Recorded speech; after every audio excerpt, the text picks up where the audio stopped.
રથયાત્રાનો દિવસ આવ્યો છે।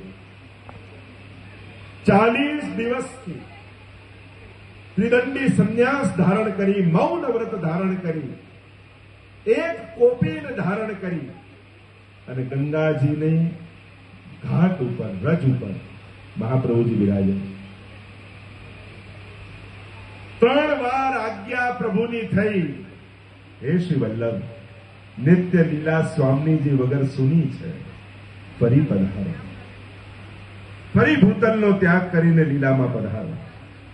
2 આજ્ઞા મહાપ્રભુજી ન માની, હૃદયમાં એટલો તાપ થયો। અંતઃકરણ પ્રબોધ નામનો ગ્રંથ મહાપ્રભુજી 16 ગ્રંથમાં લખ્યો છે। એ લખવાનું કારણ જ અંતઃકરણનો તાપ છે, ભગવદ આજ્ઞા ન માનવાનો ખેદ છે। અને કોના માટે નથી માની? અહીંયા જેટલા જીવો બેઠા છે ને એના માટે। આ તમારા સુધી ગળામાં કંઠી પહોંચી છે ને, એની પાછળ વલ્લભ કુળની 17 પેઢીઓ ઘસાઈ છે, જે આજે તમારા ગળામાં કંઠી છે, તમારા ઘરે ઠાકોરજી છે, તમારા હાથમાં ભાગવતજી છે। એ એમને એમ નથી પહોંચ્યા, એની પાછળ 17 પેઢીનો ભોગ છે। અને ત્યારે જઈને તમારા ઘરે આજે નંદ મહોત્સવ હિંડોળા ને પલ્લા થાય છે। આ એમને નથી થયું, नहीं तो क्यारनु लीला होती जूनी, नातर लीला होती जूनी, जो पे वल्लभ प्रकट न होते वसुधा। અને ત્યાંથી લઈને આવું 9મા અધ્યાય, નિત્ય પ્રતીક્ષણો ક્ષણો સવારીએ શ્રી વલ્લભનો પરિવાર રે રસના, નિત્ય પ્રતીક્ષણો ક્ષણો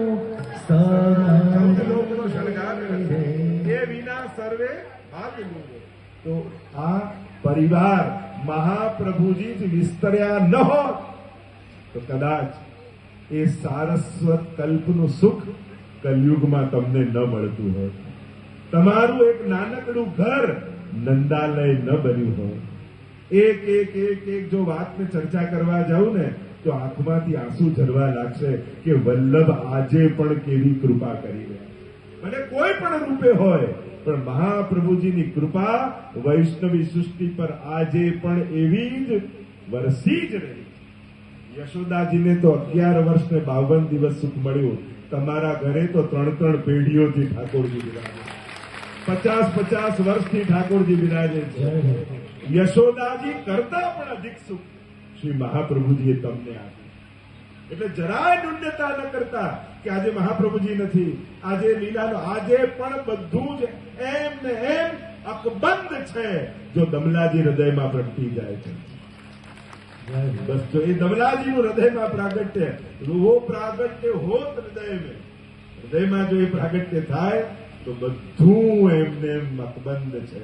કારણ કે સંસારની સાંસારિક પ્રભાવ લીલા સૃષ્ટિ પર, રંચક પર થઈ શકતો નથી।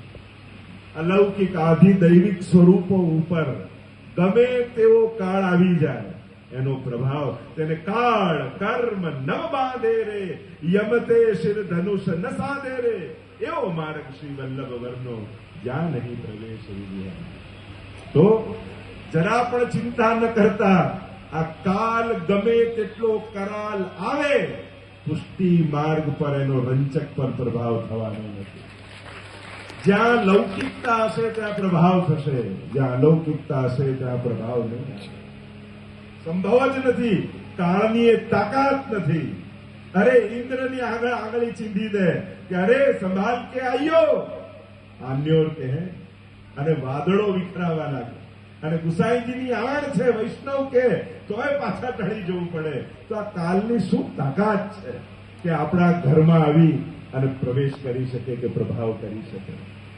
અને એ ચર્ચા જયારે મહાપ્રભુજી બિરાજ્યા છે, 15-17 વર્ષના બાળકો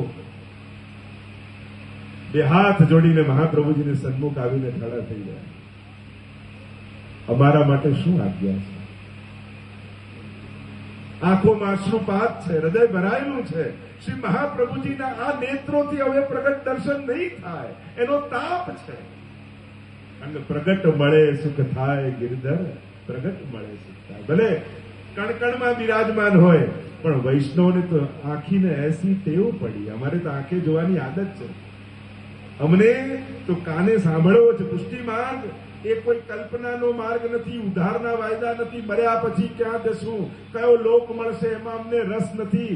અમારે તો આજ ઘડીએ, આજ દેહથી, આજ આંખોથી એને જોવો છે, આજ હાથે એને ગોદમાં લેવો છે, આજ કાને એની વેણું સાંભળવી છે. અમને એ બધું કઈ મર્યા પછી કયા લોક મળે ને કયા ધામ મળે એમાં રસ જ નથી. અમારે તો આજ દેહથી એને અનુભવ કરીને જવો છે. એવી જીદ લઈને વૈષ્ણવ ભક્તિ કરે છે. અને આવી હઠ રાખજો, આવો આગ્રહ કરજો ઠાકોરજી આગળ. કોઈ કે મર્યા પછી તમને આ ધામ, હવે મર્યા પછી અહીંયા મરે શું કરવું? પુષ્ટિ માર્ગ એ આ ભૂતલનો માર્ગ છે. ભૂતલ પર પ્રગટાવ્યો જ એટલા માટે છે કે લીલામાં બધી જ સેવાનું સુખ નથી મળતું, અને દૈવી જીવને મંગળાથી શયન આ બધી જ સેવાનું સુખ જોઈતું હતું. એટલે જ તો લીલા છોડીને ભૂતલ પર આવ્યા છે કે અહીંયા જગાવાથી લઈ શયન સુધીની સેવા આપણને મળે. કારણ કે ત્યાં તો પ્રધાન ગોપીજનો એમને જે આજ્ઞા સ્વામીજી આદિ વ્રજભક્તો કરે એ સેવાના જ લાભ મળે. બધી સેવાના સુખ લીલામાં થોડી છે. એ સુખ તો ભૂતલ પર જ છે. ભાગ્ય ન વલ્લભ ભૂતલાય. અને એટલે જ જ્યોતિષને બતાવવા લોકો જાય કે અમારો ભાગ્યોદય ક્યારે? અરે તમારો ભાગ્યોદય 550 વર્ષ પહેલા ચૈત્ર મહિનાની એકાદશીએ થઈ ગયો, ત્યારે મહાપ્રભુજી ભૂતલ પર પધાર્યા. એટલે જ તો સર્વોત્તમમાં નામ આપ્યું ને ભૂમિ ભાગ્યમ. જો આ સર્વોત્તમના બધા નામ એમ નહીં લઈ શકાય, હું વચ્ચે વચ્ચે લેતો જઈશ. ભૂમિ ભાગ્યમ, ભૂમિ પણ પોતાના ભાગ્યની સરાહના કરી રહી છે. અંગ બંગ કલિંગ કૈકટ મગધ માર સુર સિંધ, તે તામસના અધર્યા પ્રતાપ પદ રજગંધ. અને તે કહ્યું ને એ ભૂમિ ધન્ય છે કે જ્યાં મહાપ્રભુજીના ચરણારવિંદ પડ્યા છે. તો એ ભૂમિની સરાહના ત્યાં ગોપાલદાસ કરે છે. તો વિચાર કરો, અહીંયાથી સૌરાષ્ટ્ર મહાપ્રભુજી પધાર્યા, શું રાજકોટમાં ચરણારવિંદ નહીં પડ્યા હોય મહાપ્રભુજીના? તમારો ભાવ જોઈને લાગે છે કે મહાપ્રભુજી ચોક્કસ મુકામ પણ કર્યો, તો જ આવી ભૂમિમાં ભાગ્ય. કારણ કે ભૂમિ જ તમને ભાવ આપે છે. અને મેં તો ઘણાને જોયા છે, પહેલા બીજે રહેતા હોય, પણ જ્યાં રાજકોટ ટ્રાન્સફર થાય, અહીંયા રહેવા લાગે તો એવા ભાવવાળા થઈ જાય. આ ભૂમિનો પ્રભાવ છે સૌરાષ્ટ્રની ભૂમિ. નસીબ વાળા છો કે તમને સૌરાષ્ટ્રમાં જન્મ મળ્યો છે, ભાગ્યશાળી. અરે ઠાકોરજીને વ્રત છોડીને દ્વારકા આવવું પડે, આ તમારા ભાવ પાછા. તો ચર્ચાઓ તો ઘણી છે, તો મને યાદ અપાવતા રહેજો સર્વોત્તમ સૂત્રની, તો મારી યાત્રા પાછી બધી જવાના. બે હાથ જોડીને ગુસાઈજીને ગોપીનાથજી ખાડા છે. અમારા માટે શું આજ્ઞા? યદા બહિર્મુખા યુયમ. પોતાની અંગુલીથી મહાપ્રભુજી ગંગાજીના તટની રજ ઉપર પોતાનો છેલ્લો શ્લોક, છેલ્લો ગ્રંથ શિક્ષા શ્લોકી, યદા બહિર્મુખા યુયમ ભવિષ્યત કથમ ચન તદા કાલ પ્રવાહસ્તા દેહ ચિત્તા દયો. જાણે યુયમ બધાને ઉપદેશીને કહ્યું જો બહિર્મુખ થશો તો આ કાળના પ્રભાવમાં વહી જશો. કલયુગથી બચવાનો એકમાત્ર ઉપાય એ છે પ્રભુની સન્મુખતા. 5 મિનિટ પણ ઠાકોરજી આગળ ઉભા રહો, આ કરાલ કલયુગથી ઠાકોરજી બચાવી લેશે. પણ જો પ્રભુથી બહિર્મુખ થયા તો કોઈ નહીં બચાવી શકે. લોકો આવીને સલાહ આપશે, માર્ગદર્શન આપશે, ઉપદેશ આપશે, પણ કલયુગથી બચાવી નહીં શકે. બચવાનો તો એક જ ઉપાય છે, પ્રભુની સન્મુખતા. તમને જ્યારે દેખાશે પણ એ તમને જોઈ રહ્યો છે એવો ભાવ રાખીને પણ 5 મિનિટ ઉભા. એની દ્રષ્ટિમાં અમૃત છે, એની દ્રષ્ટિમાં કરુણા છે, એની દ્રષ્ટિમાં પુષ્ટિ છે. અને એટલા માટે મને દેખાય એવી આશાએ ઉભા ના રાખો, એ મને જોઈ રહ્યો છે એવો ભાવ રાખી રહ્યો. વલ્લભ પદ રંગ તાકો દુસ્સંગ નેક નહીં વ્યાપે આય મિલે સત્સંગ. વલ્લભના રંગ માટે અને આજે સર્વોત્તમ સ્તોત્રના માધ્યમ થકી આપણા બધાનું હૃદય વલ્લભીય બની જાય એનો પ્રયાસ આપણે બધા કરીશું. વૈષ્ણવમાંથી ભગવદીય અને ભગવદીયમાંથી વલ્લભીય બનવાની યાત્રા. જ્યારે શુદ્ધ પુષ્ટિ સત્સંગની જ્યારે આપણે ચર્ચા કરતા હોઈએ, સત્સંગ તો અનેક પ્રકારનો હોય. સત્સંગ પણ આદિ ભૌતિક પણ હોય, આધ્યાત્મિક પણ હોય અને આદિ દૈવિક પણ હોય. જેમ પ્રભુના 3 રૂપ છે, યમુનાજીના 3 રૂપ છે, વલ્લભના 3 રૂપ છે, સત્સંગના પણ 3 રૂપ. કેવલ મહાત્માની ચર્ચા હોય એ આદિ ભૌતિક સત્સંગ છે, કે જેમાં મહાત્મા બુદ્ધિ સ્થિત થાય, જેમાં ભગવત ચરિત્રોના ગુણગાન હોય અને પ્રભુની લીલાઓની ચર્ચા હોય એ આધ્યાત્મિક સત્સંગ છે. પણ જેમાં ભગવદીઓના ભાવની ચર્ચા હોય એ આદિ દૈવિક સત્સંગ છે. જે લીલાત્મક સત્સંગ હોય એમ સત્સંગના ઘણા ભેદ છે. સત્સંગ કરાવનારના ઘણા ભેદ છે, સત્સંગ કરનારના ઘણા ભેદ છે. એ જલભેદમાં હોય કે પંચમધ્યાનીમાં હોય. પણ જયારે વિષય આપ્યો છે સર્વોત્તમ સ્તોત્ર, સ્તોત્રો તો ઘણા છે પણ બધાને સર્વોત્તમ નથી કહ્યું. આ તો સર્વોત્તમ સ્તોત્ર, જે સર્વમાં ઉત્તમ હોય. એમ આચાર્યો તો ઘણા છે ને બધાને વંદન છે, પણ શ્રી વલ્લભ એ તો સર્વોત્તમ છે. દુનિયામાં ઘણા મહાપુરુષો થયા, ઘણા વિદ્વાનો આજે પણ છે, આજે પણ ઘણા સંતો મહાત્માઓ છે, બધા જ વંદનીય છે. પણ આપણો ઉદ્ધાર તો શ્રી વલ્લભના હાથે જ લખાય. આ વાતની સ્પષ્ટતા દરેકને થઈ જવી જોઈએ. ઘણા મહાપુરુષો દુનિયામાં થયા છે, થશે ને છે, કોઈ પર શંકા નથી. બધાની મહત્તા છે, બધાને 2 હાથ જોડીને વંદન છે, સન્માનનીય છે. પણ મારા તો શ્રી વલ્લભ છે. श्री वल्लभ पद बंधो सदा सरस होत सब ज्ञान और रसिक रटत आनंद सो करत सुधार. એટલે જ કહ્યું આ સર્વોત્તમ સ્તોત્ર શું આપશે? શ્રી હરિરાયજી તો પહેલી સાખીમાં, વલ્લભ સાખીમાં જ કહી દીધું, કરત સુધારસ પાર. સર્વોત્તમ સ્તોત્રમાં પણ શું ફલ કહ્યું?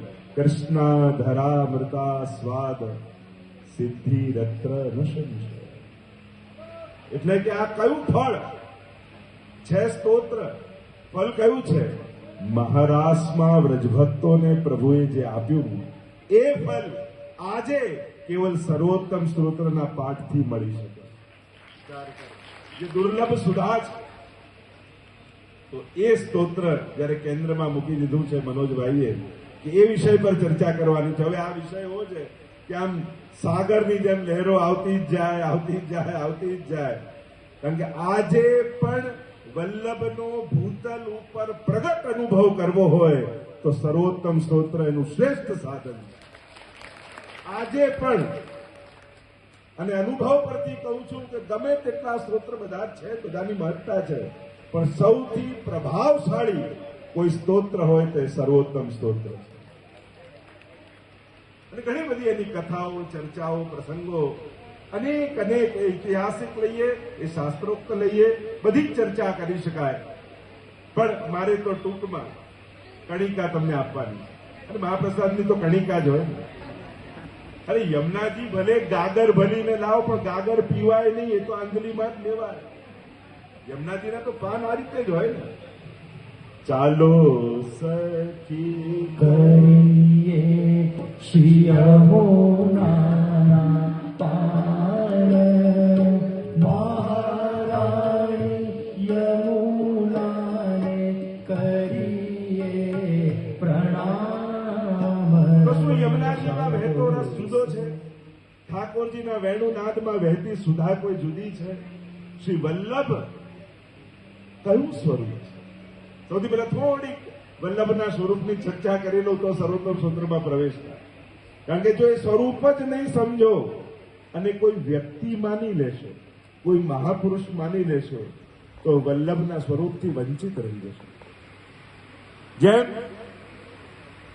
શરદના ચંદ્રમાનું પ્રતિબિંબ સરોવરમાં પડે અને જળમાં રહેતા જળચરોને એમ થાય કે આ કોઈ અમારા જેવું જળચર છે અને એને પકડવા જાય, એવું જ ક્યાંક મનુષ્ય રૂપે આકાર જોઈ સાધારણ કોઈ મહાત્મા ન માની લેતા, કોઈ મહાપુરુષ ન સમજી લેતા. શ્રી વલ્લભ એ કોઈ વ્યક્તિત્વ નથી, એ તો અનુભૂતિનું નામ છે.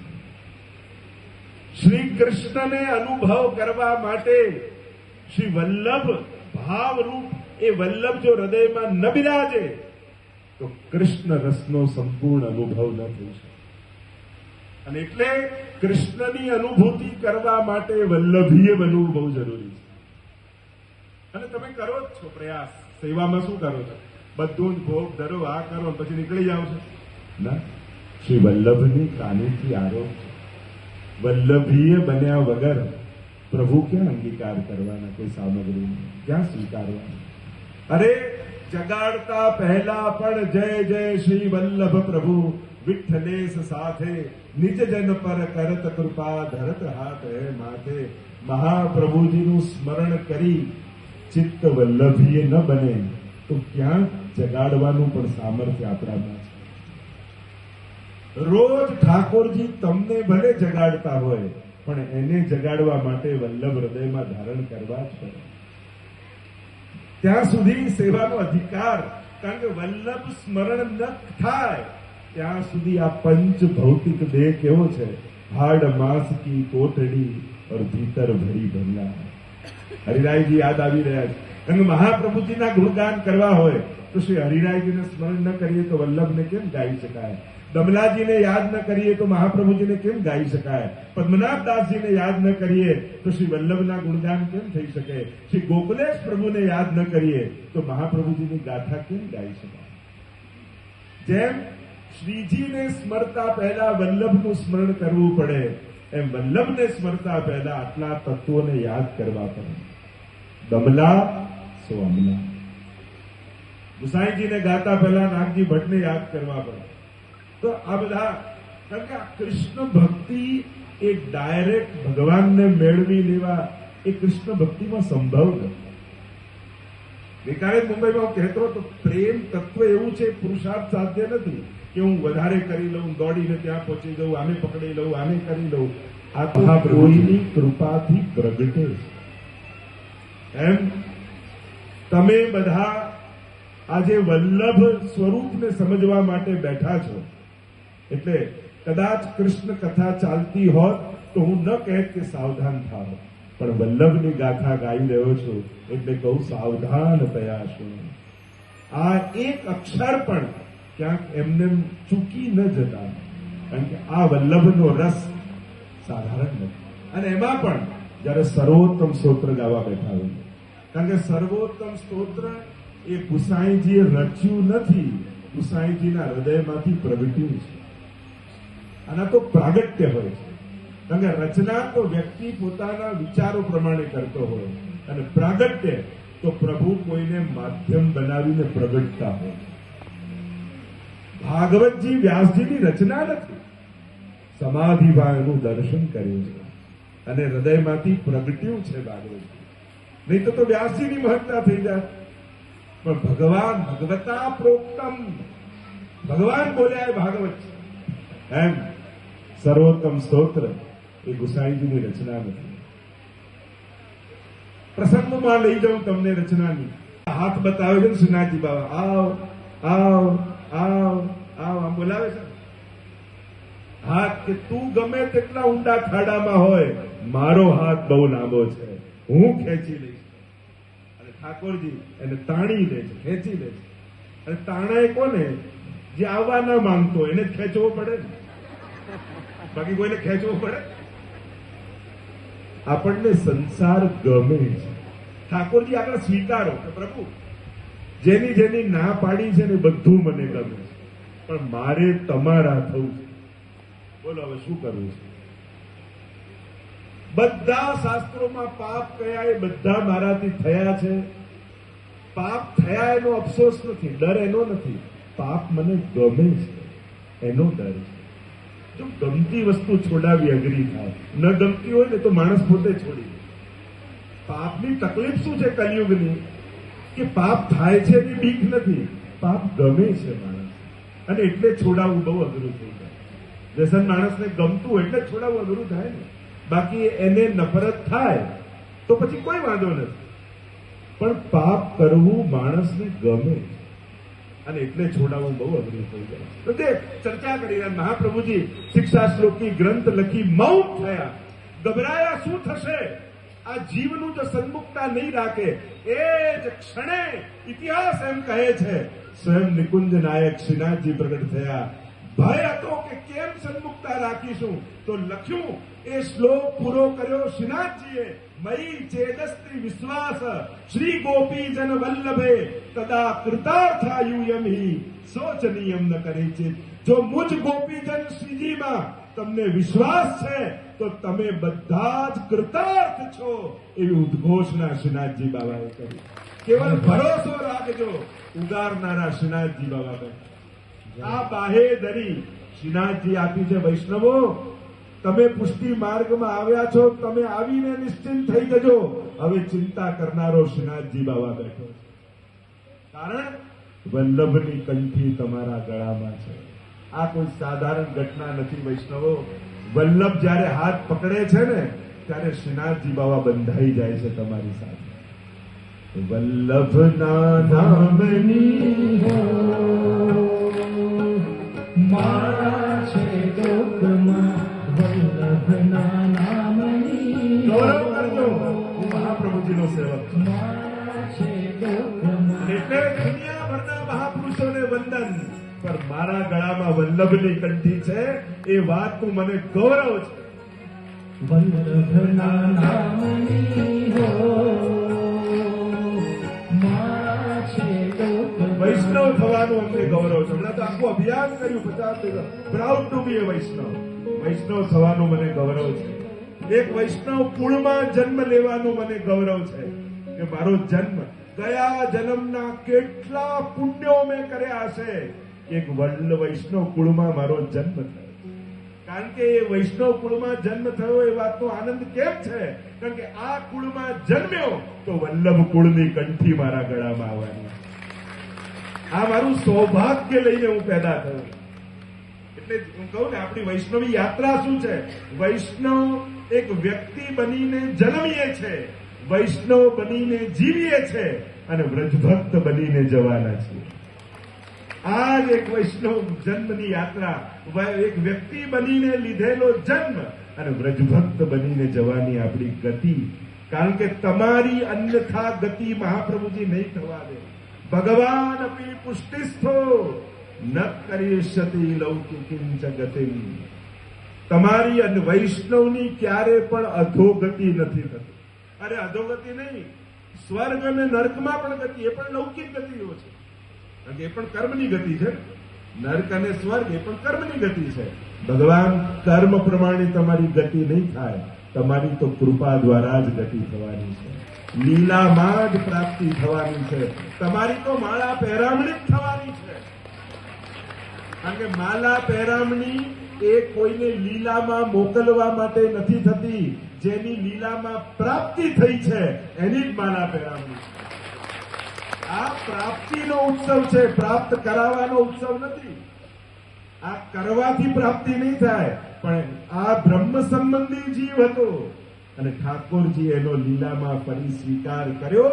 એનો ભૂતલ પર ઉત્સવ આપણે માલા પહેરામણી રૂપે તો સર્વોત્તમ સ્તોત્ર જે ગાવા જઈ રહ્યા છે. અને મહાપ્રભુજી ધીમે પગલે ગંગાજીમાં પધારી રહ્યા છે. કટી સુધી પધાર્યા. હજારો વૈષ્ણવની ભીડ ગંગાજીના ઘાટ પર ભેગી થઈ છે. ગુસાઈજી ને ગોપીનાથજી દર્શન કરી રહ્યા છે. અને જ્યાં ભીતર પધાર્યા કટી સુધી હાથ જોડી શ્રીનાથજીનું જ્યાં સ્મરણ કર્યું છે, અગ્નિની જ્વાળા ભભૂકતી હોય એમ તેજ પુંજ રૂપે સૂર્ય નારાયણના હૃદયમાં બિરાજતા એ લીલા પુરુષોત્તમ અને ત્યાંથી તેજ પુંજ પધાર્યું ગિરિરાજજીની કંદરામાં. અને શ્રી મહાપ્રભુજી સદે નિત્ય લીલામાં પ્રવેશ કરી.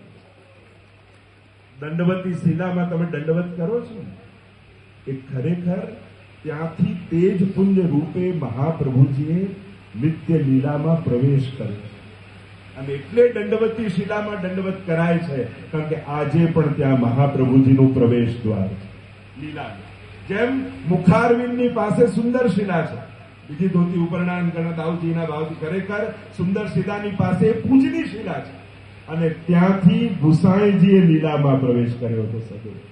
તો આ દંડવતી શિલામાં એટલા માટે દંડવત કરવાના કે પરિક્રમા કરતા મહાપ્રભુજીને વિનંતી કરવાની કે આપ પણ અમારી પરિક્રમા પર વધારો, અથવા વિનંતી કરવાની કે પરિક્રમા દ્વારા અમારો, કારણ કે આપણું ગોલોકધામ નિત્યલીલા ધામ ક્યાં છે?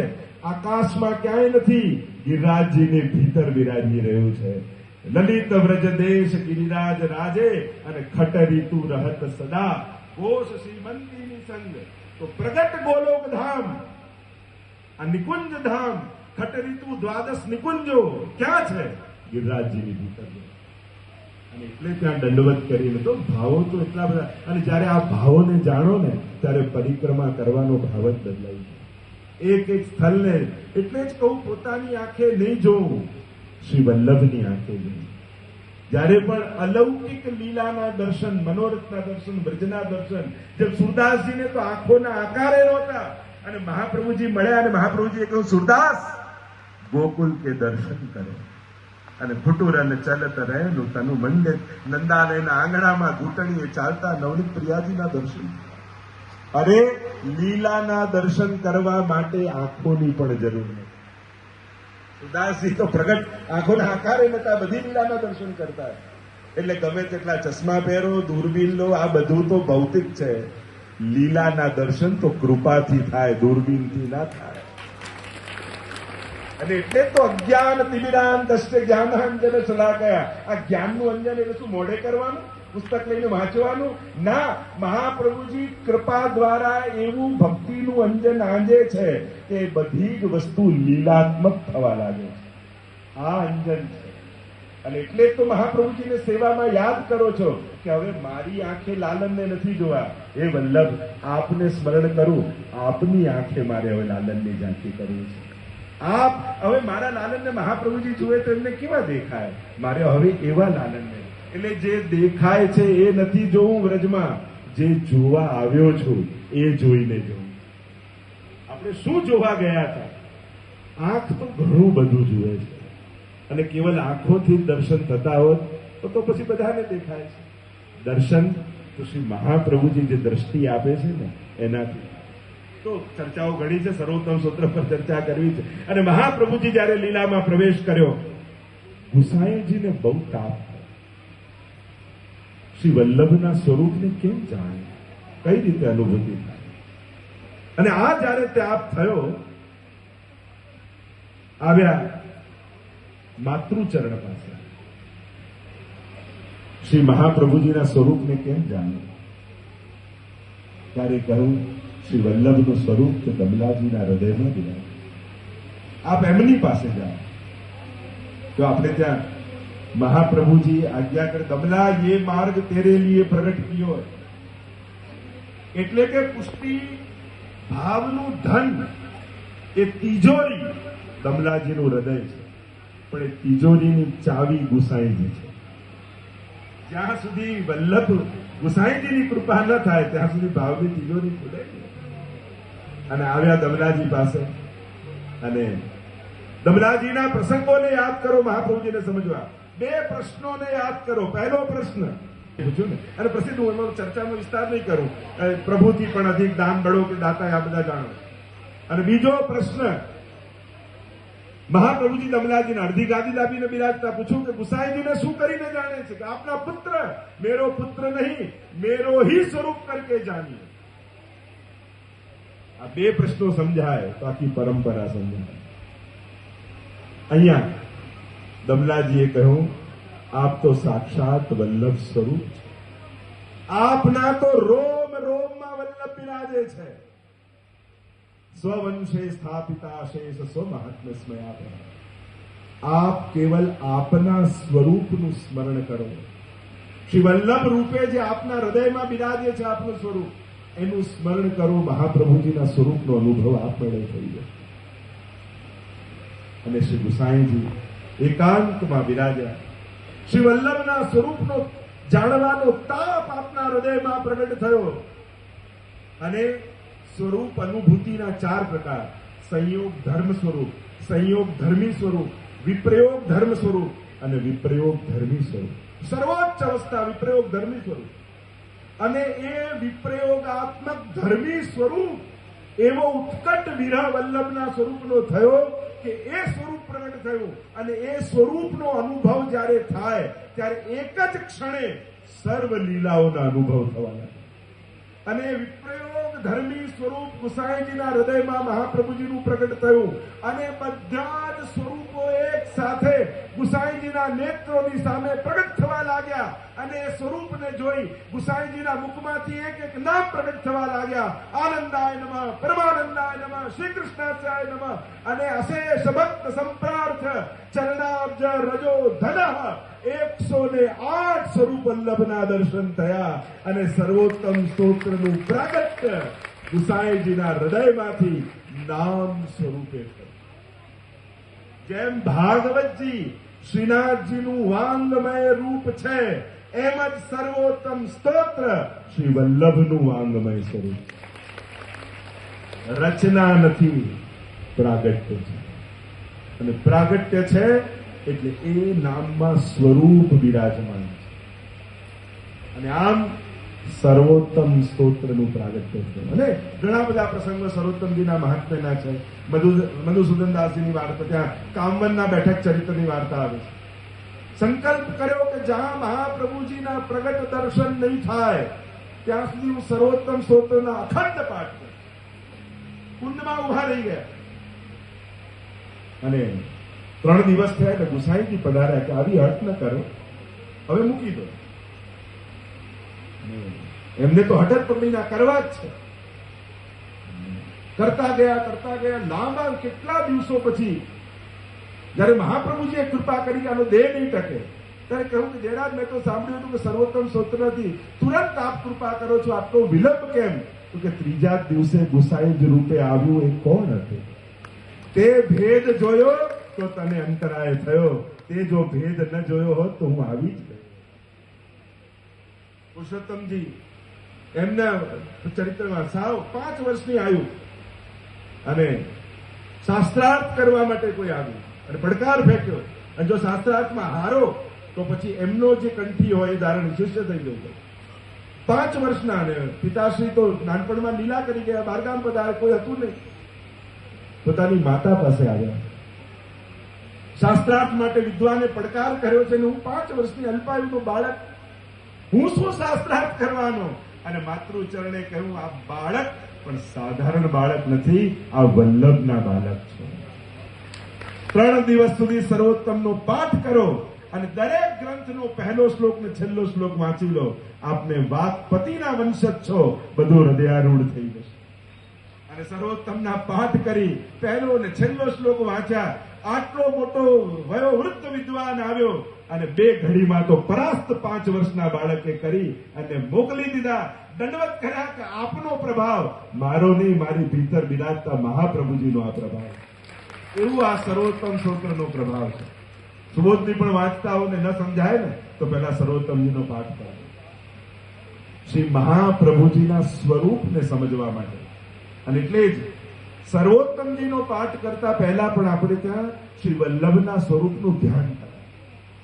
સૌંદર્યમ નિજરદગતમ પ્રકટિતમ સ્ત્રીગૂઢ ભાવાત્મકમ પુનરૂપંચ પુનસ્તદંતરગતમ પ્રાવી વિશદ સ્વપ્રિયે સંશ્લિષ્ટા ઉભયોર બભૌ રસમય કૃષ્ણો હિ યત સાક્ષિકમ રૂપમ તત ત્રિતયાત્મકમ પરમભી દેયમ સદા વલ્લભમ.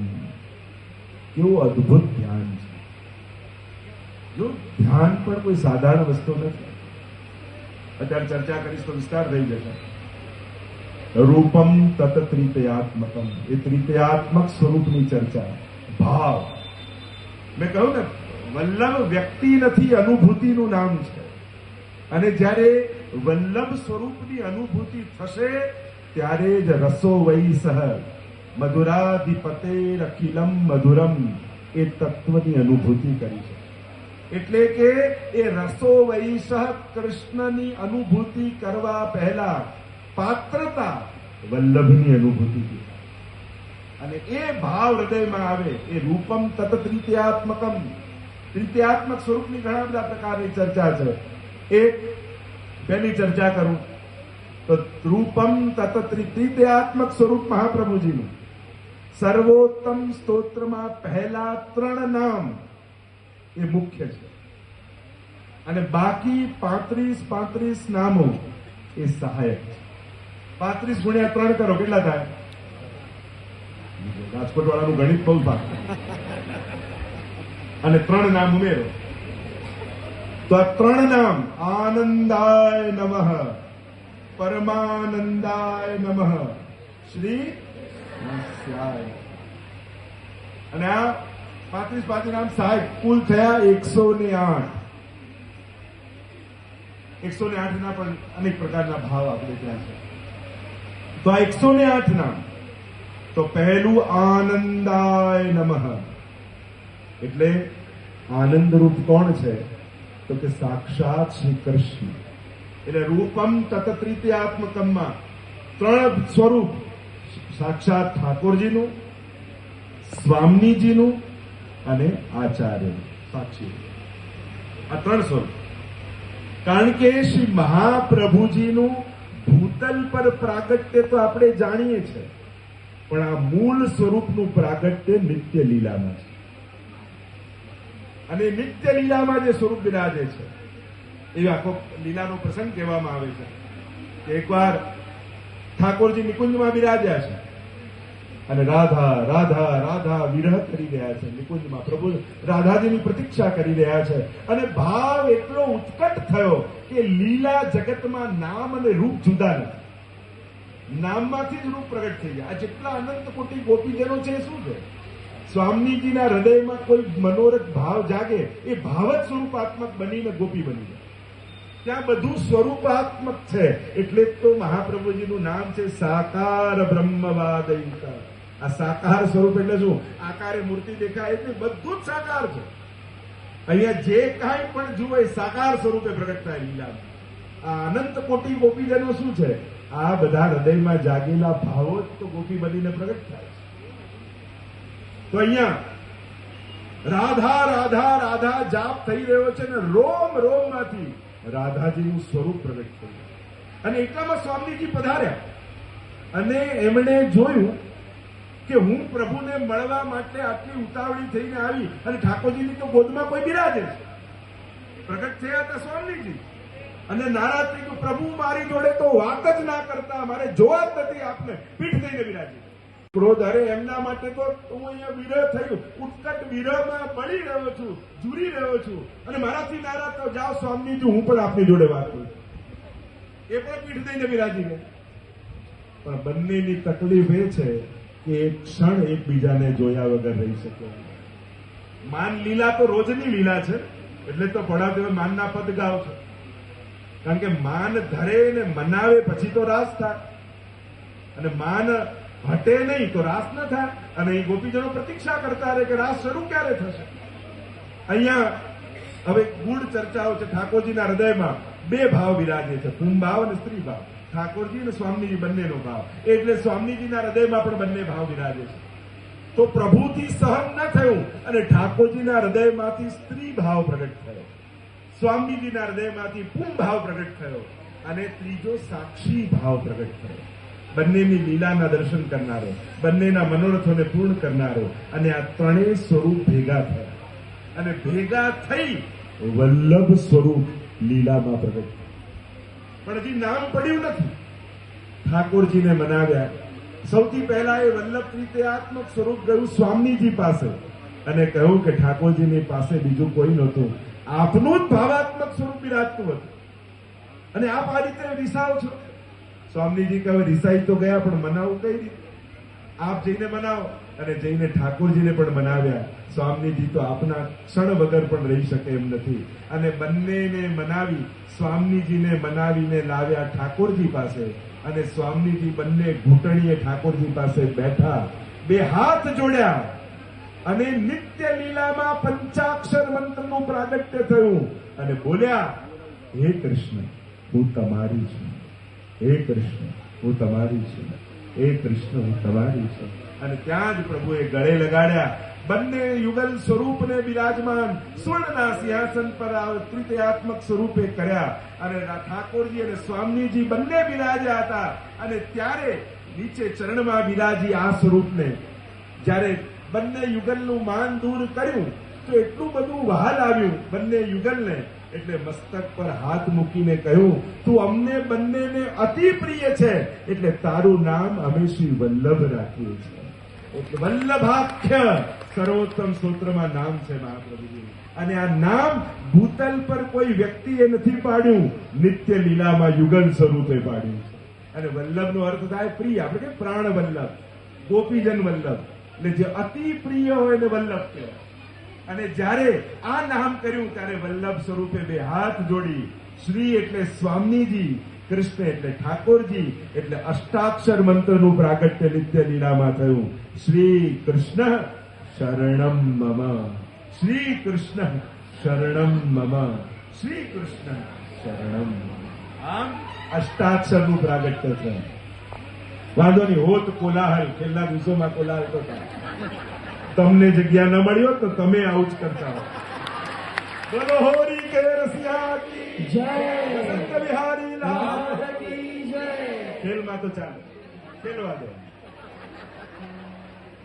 તો શ્રી મહાપ્રભુજી જે ચર્ચા આપણે કરીએ, કારણ કે આ ચર્ચા તો એવી તમે ખોટા સમયે સર્વોત્તમ સ્તોત્ર આપી દીધું. અને એમ લાગે કે વલ્લભના રંગે રંગવા માટે હું પિચકારીમાં વલ્લભ રસ ભરીને જ લાવ્યો અને વાણીના રંગથી આપ લોકોને વલ્લભ રંગમાં રંગવાનો પ્રયાસ કરી રહ્યો.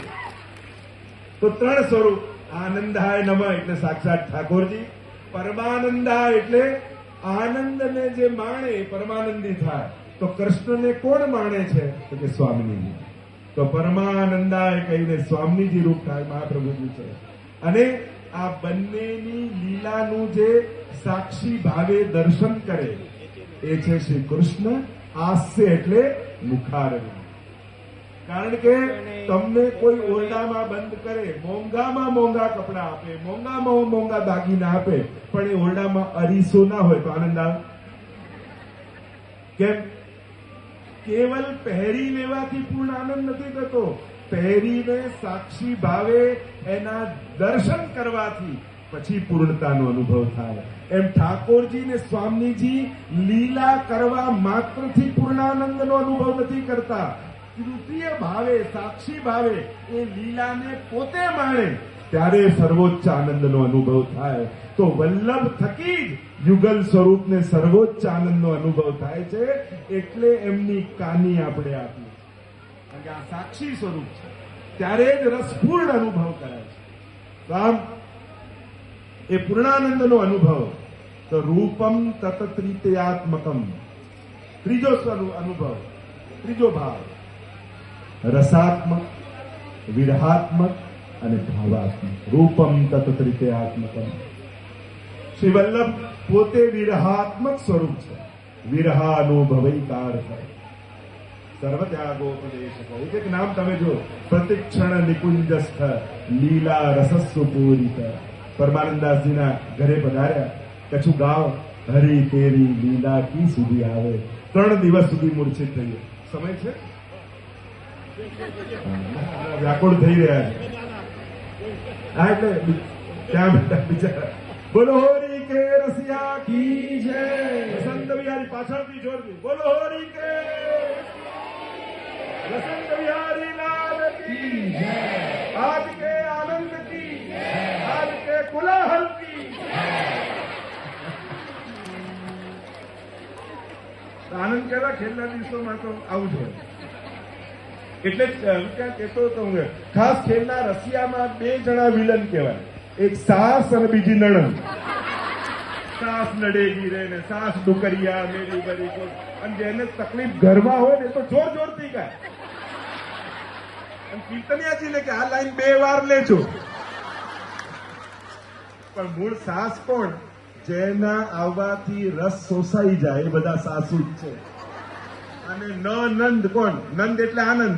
નંદ જેનાથી આનંદ જતો રહે એ બધી નણંદ. એટલે આ કોઈ સંબંધીઓના નામ નથી, આ બધા વ્યક્તિઓના નામ છે. કે એવા કોઈનો સંગ ન કરતા જે તમારા રસને સૂકવી દે, અને એવા કોઈનો સંગ ન કરતા જે પ્રભુ રૂપ આનંદને દૂર કરી દે. આ 2 થી ડરપત રહ્યું. આપણે રશિયામાં કહીએ છીએ ને. અને એટલા માટે જ્યારે સત્સંગ કરવા જશો તો સાસ લડેગી રે ઓર નનંદ બડી બદમાશ પિયા કે કામ કરે. સત્સંગમાં જતા રોકે તો આ બધા નડવાના જ છે. પણ આપણે બધેથી, વૈષ્ણવ એટલો ચતુર છે ને, બધેથી રસ્તા ગોતતા એને આવડે. એટલે ઠાકોરજી એવા જ છે ને, આ પ્રમુખ એવા છે. બધા દરવાજા બંધ કરો પણ એ માખણ ચોરવા બારી ગોતી જ લે. અરે હિરણ્ય કશ્યપુએ તો વરદાન માંગ્યા, દિવસે નહીં, રાતે નહીં, પશુથી નહીં, મનુષ્યથી નહીં, બધા દરવાજાઓ બંધ કરી દીધા. તો ભગવાન નરસિંહ બનીને પહોંચી ગયા. એમને ભક્ત સુધી પહોંચવું હોય ને તો કુદરતના નિયમો ફેરવી નાખે. કોઈ આવો કુદરતમાં અવતાર સ્વરૂપ નથી. તો અવતાર લઈ લીધો કે નહીં? ગમે તેટલા દુનિયા દરવાજા બંધ કરશે, તમારો ભાવ સાચો હશે તો ઠાકોરજી તમારા સુધી પહોંચે. રસ્તા તમારે નહીં કાઢવા પડે, રસ્તા એ ગોતી લે છે. અને ગોતીને તમારા ઘર સુધી આવ્યા કે નહીં? બાકી ક્યાંય મેળ પડ્યો હતો નહીં ને? તો એ આવી ગયા ને. ચલ રસોડાના 2 બાય 2 ખાનામાં હું તૈયાર છું, તું તૈયાર છું કે નહીં? તમે હા પાડો એટલી વાર છે. તમારા કબાટના ખાનામાં રહેવા તૈયાર છે. બસ તમારી તૈયારી જોઈએ. એ કોઈ ચિઠ્ઠી મોકલવાનો નથી કે ચાંદીની થાળી, જારી, બંટા. કોઈની પાસે લિસ્ટ આવી વાત સુધી ક્યારે એને મોકલ્યું? એ તો કે તું કે ત્યાં રહેવા તૈયાર છું, બસ મારે તારી જોડે રહેવું છે. તું ગોલોકમાં નથી તો મને ગોલોકમાં ગમતું નથી. મારે તારા ઘરે આવ. એટલે તમે ઠાકોરજી નથી પધરાયા, એ તમારા ઘરે આયા છે. તમે ઠાકોરજી માટે કાંઈ છોડ્યું નથી, એણે તમારા માટે વૈકુંઠ છોડ્યું છે. ઠાકોરજી તમારા ઘર સુધી આયા છે. અંગ ભંગ કલિંગ કૈકટ મગધ મારું છું. ક્યાં ક્યાં મહાપ્રભુજી પધાર્યા છે. ખુલ્લા ચરણારવિંદથી ભારતના ખૂણે ખૂણે એક માજી નિષ્કંચન એક ઝૂંપડામાં રહેતા હોય ત્યાં સુધી એ વલ્લભ પહોંચ્યા છે. અને આ વિચાર કરો, 100 વર્ષના ગાળામાં ભલે 200 વલ્લભ કુલ બિરાજતા, સક્રિય કેટલા? 50-25. એ 25 વલ્લભ કુલ ભૂતલ પર યા 50 વલ્લભ કુલ સક્રિય હોય તો 5 કરોડ વૈષ્ણવને કઈ રીતે બનાવ્યા હશે? તમે જ વિચાર કરો. હવેલીઓમાં બેઠા બેઠા નથી બન્યા. તમારા વલ્લભ કુલના પૂર્વજોના ઇતિહાસ વાંચો. ગામડે ગામડે પહોંચ્યા છે. ગવર્મેન્ટ કહેતી હોય મેં આટલા ગામડામાં લાઇટ નથી પહોંચાડી, રોડ નથી પહોંચાડ્યા, પણ ત્યાં વલ્લભ કુલ પહોંચ્યા છે અને ઠાકોરજી તમારા ઘર સુધી પહોંચાડ્યા. આ કામ એમને નથી થયું. ઇતિહાસ જુઓ. આપણે બધા ઇતિહાસો લખતા નથી. ગોકુલનાથજી અને હરિરાયજી પછી કોઈએ કોઈ ઇતિહાસ લખ્યા નથી. પણ લખો તો ખબર પડે. આ 17 પેઢી ઘસાઈ છે તમારા ઘરે ઠાકોરજી પહોંચાડવામાં. ત્યારે આ બધું ગામડે ગામડે, જ્યાં કોઈ રેડિયો નથી, વાઈફાઈ નથી, કોઈ ક્લાસિકલ ટીચર નથી, છતાંય 5000ની વસ્તીના ગામડાના ખેડૂતો ક્લાસિકલના રાગો ગાય છે. આ ગુસાઈજીની કૃપા નહીં તો બીજી. આ એમને પહોંચ્યું છે. આ પરિશ્રમ વગર હવેલીમાં બેઠા બેઠા થઈ ગયું છે. તમારા ગળામાં કંઠી છે તો એની પાછળ કોઈ વલ્લભકુલનો હાથ પણ છે, એ ભૂલતા નહીં. આ એમને એમ નથી થયું. ઘણા કે અમે કઈ અઠવાડિયું અમારી જોડે રોજ ખબર પડે કેમ થાય. ઘણા આવે ને તો 7 દિવસમાં તો એવા થાકેલા થેકેલા ફરતા હોય, એમને થાય ભાઈ તું ઘરે જા ને આરામ કર. કે આવું રોજ 365 દિવસ તો ના ફાવે હો. ઘણા જે સેવામાં થોડા દિવસ રહ્યું છે આવો અમારી 7 દિવસ સપ્તાહ 7મા દિવસે તો એવા થઈ જાય જાણે વ્રજયાત્રા કરીને આવ્યો. તો આ બધું એમને નથી થતું. છતાંય દરેક વલ્લભકુલ હસતા હસતા તમારી જોડે વાત કરીને સત્સંગ કરાવે છે. કારણ એક જ છે, મહાપ્રભુજીની એ જવાબદારી લઈને ફરે છે કે આ પ્રત્યેક વૈષ્ણવને પુષ્ટિ પુરુષોત્તમ સાથે સંબંધ કરાવે. તો શ્રી મહાપ્રભુજીની કરુણા, તો જે ચર્ચા કરી રહ્યો છું, રસાત્મક, વિરહાત્મક ને ભાવાત્મક. શ્રી મહાપ્રભુજી એ વિરહાત્મક વિરહાનવ છે, વિરહાત્મક સ્વરૂપ છે. હવે વિરહાનું સ્વરૂપ જો સમજાવવા જાઉં તો ખૂબ ભાવાત્મક થઈ જશે. ગોપીઓને રાસ સમયે જે વિરહ થયો, હા નાથ રમણ પ્રેષ્ઠ વાસી વાસી મહાવિદના, જે ગોપી ગીતમાં જયતી ધીતમ જન્મના વ્રજ પ્રાકૃત ધર્માનાશયમ અપ્રાકૃત નિખિલ ધર્મ રૂપમિતિ નિગમ પ્રતિપાદ્યમ યત્તચ્છુદ્ધમ સાકૃતિ સ્તૌહિ. એ સાકાર સ્વરૂપની સ્તુતિ કરું છું. કયું? પ્રાકૃત ધર્માનાશય. જે પ્રાકૃત નથી, વલ્લભનું સ્વરૂપ શું સમજો છો? શ્રીમદ વલ્લભ રૂપ સુરંગે અંગ અંગ પ્રતિભાવન કે વલ્લભ રૂપ સુરંગે શ્રીમદ વલ્લભ રૂપ સુરંગે વૃંદાવન સંપત્તિ અંગે રોમ રોમ જે વ્રજનું 56 પાંખુડીઓનું કમળ છે કે જ્યાં અનંત લીલાઓ થઈ. મધુરાષ્ટક તમે અધરમ મધુરમ મદનમ આમ મધુર મધુર મધુર મધુર કાઉન્ટ કરો, ટોટલ કેટલા થયા? 56. એટલે આ 56 મુખ્ય સ્થાનો બ્રજના છે. અને એમાં જે મધુરતા પ્રગટાવી પ્રભુએ, એ વલ્લભના રોમ રોમમાં એ માધુર્ય બિરાજે. આ મથુરાના અધિપતિ કોણ? મથુરા એટલે કોણ? રાધા. રાધા એટલે સ્વામીજી. સ્વામીજી એટલે વલ્લભ. એ તો અખિલમ મધુરમ છે. તો ચર્ચાઓ તો આમ તાતણા એક પછી કડીઓ એવી જોડાતી જાય કે આ ચર્ચાઓ તો બહુ ગહન પણ થઈ જાય. તો એ રસ શ્રી વલ્લભ છે, પ્રાકૃત ધર્મ નથી. આપણું શરીર છે એવા મહાપ્રભુજીને ક્યારેય જોવા નહીં, એવા ઠાકોરજીને પણ ક્યારેય જોવા. મનુને નૈવ લૌકિકમ, લૌકિકવત પ્રભુ કૃષ્ણ દ્રષ્ટવ્ય ન કદાચ મહાપ્રભુને ખોટા કે ક્યારે પણ લૌકિક જેમ ઠાકોરજીને નહીં જોવા, નહીં માનવા, નહીં ગણવા. આપણે જેમ ઘણી વાર પ્રભુને આ ન કર્યું તો પ્રભુ નારાજ થઈ જશે, ને આમ ન કર્યું તો નારાજ થઈ. પ્રભુ લૌકિક નથી, પ્રભુ વ્યવહારુ નથી, પ્રભુ કૃપાળુ છે. એટલે ક્યારે પણ વ્યવહારની, એ તો મર્યાદા માર્ગમાં હોય કે આ દીવો રહી ગયો તો આમ કરી નાખે, અને ધ્વજા ના ચડાવી તો આમ કરી નાખે, કંકુ ન ચડાવ્યું તો આમ ન ચડે. આવું બધું પુષ્ટિ માર્ગમાં ન હોય. શુદ્ધ પુષ્ટિ માર્ગીય બનો વૈષ્ણવો. ક્યાં સુધી ફાફા મારતા રહેશે? કારણ કે એક દૈવી જીવ બ્રહ્મ સંબંધ લે અને પ્રભુને અનુભવ કર્યા વગર ભૂતલથી જતો રહે ને, તો એક વલ્લભકુલનો જીવ તરી બહુ બળે. આમ થાય કે વલ્લભ કુળની વલ્લભની કંઠી લીધી, વૈષ્ણવ કુળમાં જન્મ થયો, ભગવત સેવા હતી, અને છતાંય એને ઉપર રહ્યા દેવ ધિક્કાર બોલે. ગોપાલદાસજીના શબ્દોમાં કહું તો દેવતાઓ પાસે જાઓ તો એ પણ ધિક્કારે. ક્યારે ઠાકોરજી અપનાવ્યો અને એનો અનુભવ ન કરી શક્યો ભૂતલ પર જઈને. જો આપણા માટે પ્રભુ કોઈ કલ્પના નથી. અહીંયા જેટલા બેઠા છે એ દરેકના જીવનનો, યા ઠાકોરજીનો, યા મહાપ્રભુજીનો, યા ગિરિરાજજીનો, યા યમુનાજીનો, નાનો મોટો બધાને કોઈક અનુભવ હશે. એટલે આપણને કોઈ સાબિતીની જરૂર નથી કે ઠાકોરજી છે. આપણો તો અનુભવ છે. આપણે બધા તો અનુભવીએ કેટલું આનંદમાં રહેવું રહે. હવે જ્યાં ન પહોંચે રવિ ત્યાં પહોંચે કવિ, એમ કે, અને હું તો કહું જ્યાં ન પહોંચે કવિ ત્યાં પહોંચે અનુભવી.